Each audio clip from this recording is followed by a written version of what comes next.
इस वक्त की बड़ी खबर आपको बता रहे हैं। बिहार में मंत्रिमंडल विस्तार हो चुका है। 32 मंत्रियों ने शपथ ग्रहण कर लिया है, लेकिन इसके बाद विपक्ष की तरफ से लगातार जमकर हमला किया जा रहा है। सोशल मीडिया प्लेटफॉर्म एक्स पर आरजेडी की तरफ से तंज कसा गया है और साथ ही रोहिणी आचार्य ने तो निशांत कुमार को सीधे सीधे चोर बता दिया है। इसी पर और जानकारी के लिए मेरे साथ मौजूद है मेरे सहयोगी नीतीश ठाकुर। सर, 32 मंत्रियों ने आज मंत्रिमंडल विस्तार जब हुआ तो शपथ ग्रहण की, लेकिन उसके बाद से ही विपक्ष के पेट में दर्द क्यों उठने लग गया है? देखिए, कोई भी शुभ कार्य होता है, कोई भी अच्छी सरकार बने, अच्छी सरकार ना भी बने, खाली भारतीय जनता पार्टी की सरकार बन जाए तो विपक्ष का एकमात्र काम है किसी भी तरीके से उसको गलत ठहराना। चलिए, लोकतंत्र में आजादी भी होती है, लेकिन उस आजादी की भी एक गरिमा है कि आपने पहले मंत्रिमंडल शपथ हो गया, चलिए आपको लगता कि एक हफ्ते के अंदर, 6 महीने के अंदर, 1 महीने के अंदर कोई काम नहीं हुआ है, तो आप जाकर के बोलते कि देखिए फलाना फलाना मंत्री जो चुने गए थे वो गलत थे। लेकिन अभी से ही पहले बिना कुछ सोचे समझे सुरताल बजा देना, और राष्ट्रीय जनता दल कह रही है, आरजेडी कह रही है कि चोरों की सरकार खड़ी हो गई। हिपोक्रेसी आप देखिए कि जो जिनके ऊपर खुद इस प्रकार के एलिगेशंस लगे हैं कि बहन की शादी थी, बेटी की शादी थी, तो गाड़ियां चुराई गई, बिजली चुराई गई, और न जाने क्या अंतकाल जब कुछ नहीं बचा तो चारा चुरा लिया गया।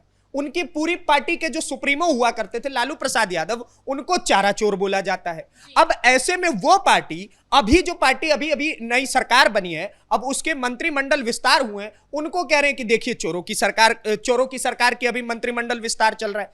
पूरा एक स्टेटमेंट मैं आपको पढ़ के बताता हूं क्या लिखा गया, आप सुनिए। आरजेडी ने पोस्ट करके लिखा है कि कमजोर और नाकारी सरकार के शपथ ग्रहण समारोह के लिए पूरे पटना शहर को बंद कर दिया गया है। ऐसा लग रहा है कि ऐसा इतिहास में पहली बार कुछ तस्वीरें भी साझा की हैं आरजेडी ने अपने सोशल मीडिया प्लेटफॉर्म पर कि लोग ट्रैफिक में खड़े हैं, रास्ते बंद हो गए हैं, लोग बहुत परेशान नजर आ रहे हैं उस तस्वीरों में। परेशानी के बारे में तेजस्वी यादव सोच रहे हैं तो बहुत अच्छी बात है, वरना जब लोगों की परेशानी की बात करें तो बहन का विवाह था तो लोगों के घर से गाड़ियां उठा ली गई थी केवल एयरपोर्ट से जहां विवाह स्थल था वहां तक ले जाने के लिए। क्या वो लोगों की परेशानी नहीं थी?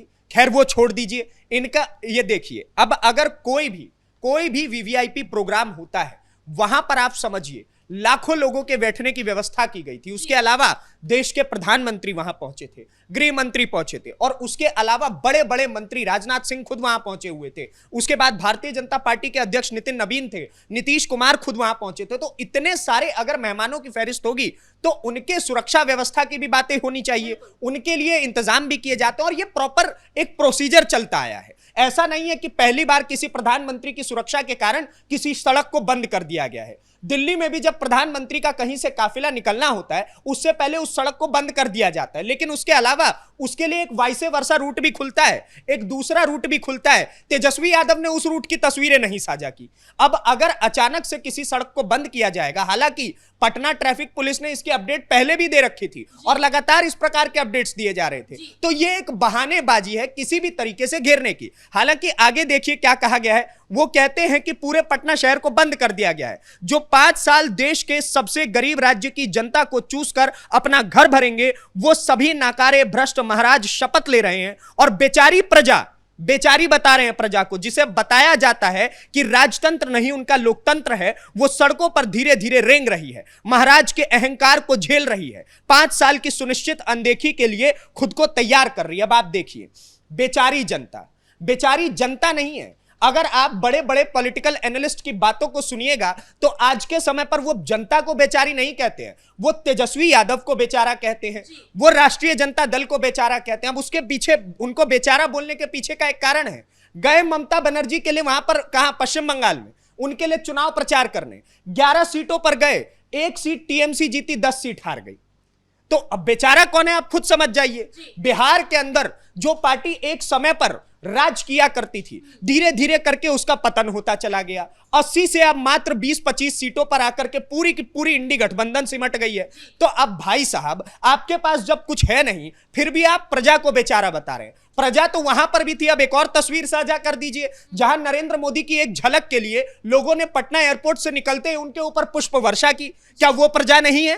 क्या उसको भी आप बेचारी प्रजा बोलिएगा? सर ये तो आरजेडी की तरफ से ट्वीट आया था, लेकिन रोहिणी आचार्य ने भी ट्वीट किया है और साथ ही कहा है कि निशांत कुमार की एंट्री चोर दरवाजे से करवाई गई है। उन्होंने साथ ही ये भी लिखा है कि आज नीतीश कुमार को पूरी तरह से ही बिहार से बेदखल कर दिया गया है और 2005 तक ये सब कुछ नहीं होता था। उन्होंने ऐसा कहा, ये देखिए 2005 से पहले ये सब कुछ नहीं होता था। अब देखिए, वो इसमें दर्शाना केवल यही चाह रही हैं, क्योंकि बार बार एनडीए अलायंस जो है वो बार बार तेजस्वी यादव और राष्ट्रीय जनता दल को एक बात कह करके घेरता है कि आपकी सरकार जो 2005 से पहले ये किया करती थी बड़ी समस्याएं गिनवाता है। तो इन्होंने उसी तंज के लहजे में लिखा है कि 5 साल पहले 2005 से पहले इस प्रकार की तस्वीरें भी नहीं आती थी कि किसी की पैराशूट लैंडिंग होती थी। अगर पैराशूट लैंडिंग नहीं हुई है 2005 से पहले, तो मुझे ये कोई आकर के बताए कि जब लालू यादव जेल चले गए थे, मुख्यमंत्री पद से इस्तीफा दे दिया था, तो फिर राबड़ी देवी की पैराशूट लैंडिंग नहीं करवाई गई थी राजनीति में?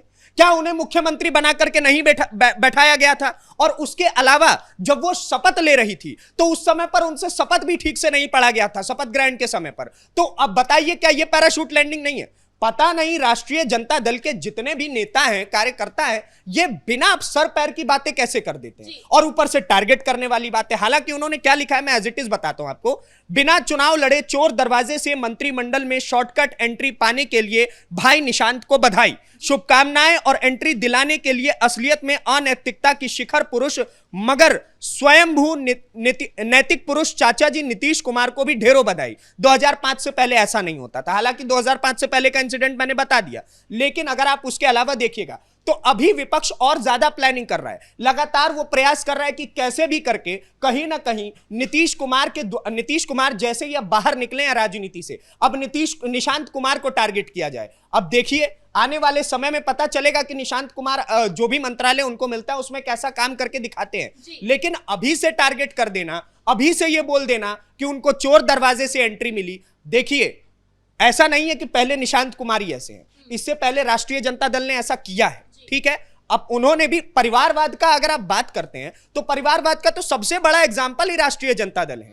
बहनें आ गई राजनीति में, भैया दोनों आ गए राजनीति में, पिताजी राजनीति में थे ही, माताजी को भी राजनीति में लाया गया था। तो क्या ये परिवारवाद का एग्जाम्पल नहीं सेट करता है? और उसके देखिए दिक्कत समस्या ये है ना कि आदमी खुद के जो दोष होते हैं उसको छुपा करके केवल और केवल सामने वाले के दोष को टारगेट करता है, और यही समस्या इनके भीतर आ चुकी है। सर एक तरफ तो ये बात हो गई कि राजद और रोहिणी आचार्य ने तंज कसा है या हमला किया है, लेकिन एक सवाल जो है वो सबके मन में है कि जब सम्राट चौधरी का शपथ ग्रहण हुआ था काफी साधारण तरीके से हुआ था, लेकिन दूसरी तरफ जब कैबिनेट विस्तार हुआ, इतना भव्य समारोह किया गया, और यही सवाल रोहिणी आचार्य ने भी पूछा कि राजभवन में होना चाहिए था, ये तो आपने गांधी मैदान में क्यों करवाया? ऐसा तो है नहीं, पहली बार गांधी मैदान में शपथ समारोह हुआ है। हालांकि ये तो सीधी तौर पे ये इंडिया अलायंस के लिए ही तो ये शपथ समारोह खास तौर पर किया गया है, शक्ति प्रदर्शन के लिए, कि आप लोग ये प्रयास कर रहे थे कि नीतीश कुमार अगर यहां से उठ करके चले जाते हैं राज्यसभा सदस्य बनने के लिए,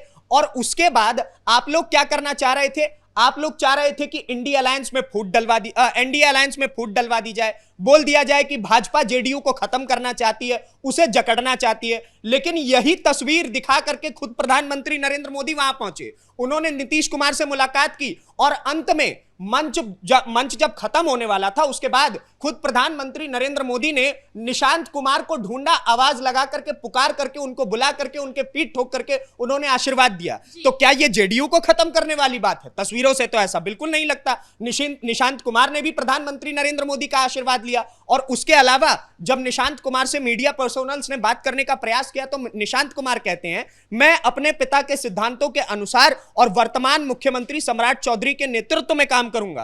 पार्टी नेतृत्व द्वारा मुझे जो भी जिम्मेदारी सौंपी गई है मैं उसे पूरी ईमानदारी से निभाऊंगा और विकास की प्रक्रिया जारी रहेगी। यानी कि आप देखिए, जो एनडीए अलायंस को इंडी अलायंस तेजस्वी यादव और उसके अलावा राहुल गांधी, कम्युनिस्ट पार्टीज, ये सारे मिलकर के बिहार में सोच रहे थे कि एनडीए अलायंस में टूट-फूट मचा दी जाए, वही उन्हीं नीतीश कुमार के बेटे निशांत कुमार आज खुले तौर पर यह बात कह रहे हैं कि देखिए मेरे साथ सम्राट चौधरी का भी आशीर्वाद है, वो जो भी कार्य मुझे बताएंगे मैं वो भी करूंगा, और नीतीश कुमार का आशीर्वाद प्राप्त करके ही मैं आगे बढ़ूंगा। यानी कि देखिए दोनों के बीच में तालमेल बिल्कुल सेट है। समस्या केवल और केवल उनको हो रही है जो इस वक्त सत्ता से बेदखल कर दिए जा चुके हैं, और उनके लिए समस्या की बात यह है भी। जी सर, इन तमाम जानकारियों के लिए धन्यवाद। कुल मिलाकर जो शपथ ग्रहण हुआ, कैबिनेट विस्तार हुआ, उसके बाद से विपक्षी दलों के पेट में दर्द होने लगा है। चाहे वो आरजेडी हो, चाहे रोहिणी आचार्य हो, उनकी तरफ से तरह तरह की प्रतिक्रियाएं आ रही हैं। सोशल मीडिया प्लेटफॉर्म पर जबरदस्त हमले किए जा रहे हैं इस कैबिनेट विस्तार पर। फिलहाल इस ब्रेकिंग में इतना ही। कैमरा पर्सन कुणाल के साथ मैं समीक्षा तिवारी, कैपिटल टीवी बिहार।